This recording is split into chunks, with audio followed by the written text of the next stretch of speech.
शहर से आप आए हैं और एक छोटे से शहर से आकर अब आप बड़े-बड़े शहरों में दिखाई दे रहे हैं।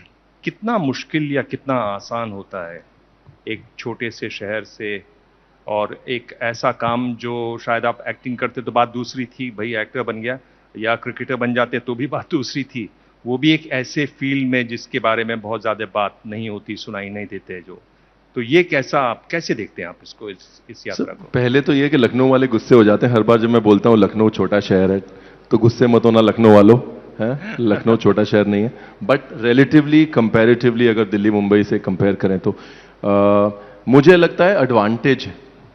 हाँ 80s और 90s में जो बच्चे छोटे शहरों में बड़े हुए ना, उनको हम लोग जो अंग्रेजी में कहते हैं हसल, वो जो जो जो अंदर से जिद जो उनको मिली विरासत में, छोटे शहर की जिद, वो एक एक्चुअली एडवांटेज है। मेरे लिए छोटे शहर से होना एक बहुत बड़ा एडवांटेज है, बिकॉज मेरे रेफरेंस पॉइंट्स मुझे लगता है कई बार रियल हैं लाइफ में।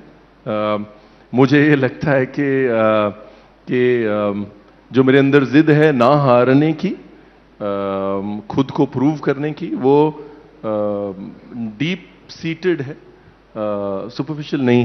तो मुझे लगता है छोटे से शहर से होना एक बहुत बड़ा एडवांटेज है, क्योंकि जब ये शहर खुद को ढूंढ रहे थे तो एक बहुत ही क्वाइट और सटल लैंग्वेज क्रिएट करी इन्होंने, है ना। लखनऊ की जिद जो है वो सामने नहीं दिखती है ना, वो मुशायरों में दिखती है, वो कत्थक में दिखती है। तो वो छोटे शहरों की जिद जो है वो समझने में समझ पे आती है, right, it's not in your face.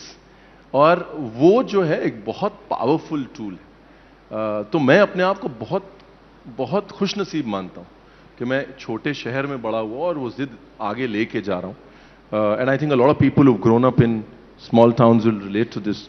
The fact that you have to prove yourself becomes second nature.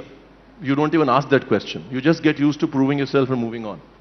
You know, and I think that has helped. That has helped. ये जो था, जो आपने बोला कि यार ये क्रिकेटर भी नहीं है और एक्टर भी नहीं है, खाने के जरिए प्रूव करना, तो मुझे बड़ा फायदा हुआ। क्योंकि जब आप बोलते हैं कि मैं लखनऊ से हूं, कबाब खाएंगे, तो सामने वाले को आधा तो आपने वैसे ही बेच दिया, है ना। so for me coming from a city that loves its food and food conversations that Lucknow does, I feel it was more a positive than anything else.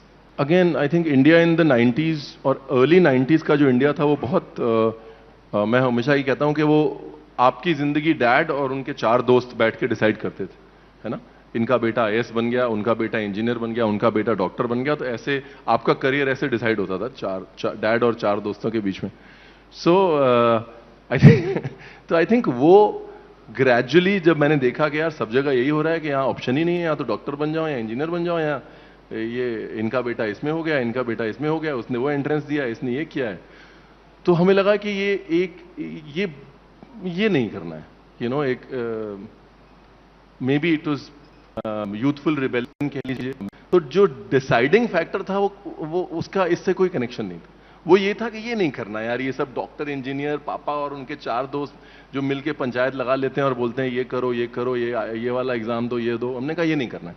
So I think उसके बाद जो ऑप्शंस बचे, फिर जब हमने major किए तो हमने कहा ये खाने वाला अच्छा है, बातें भी होती रहती हैं, जो है थोड़ा एक्शन भी है। So that is how actually I arrived on food, by saying no, I am not going to do this conventional stuff that everybody does. वो एक वही स्मॉल टाउन जिद।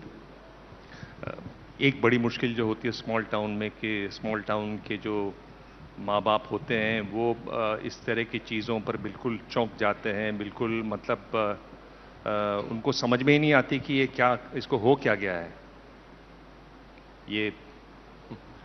हाँ नहीं, वो मतलब आई थिंक वो होता ही है हर बार। अब जब हम भी गए तो बोले ठीक है बेटा खाना तो बनाओगे बट करोगे क्या, हाँ है ना।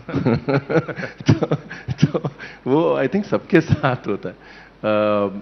और उस समय गलती उनकी नहीं है। I think every parents want the best for their child. Her parent ये चाहता है कि बेस्ट अपने बच्चे को मिले, और अननोन से नोन जो है वो हमेशा सेफ रहा है।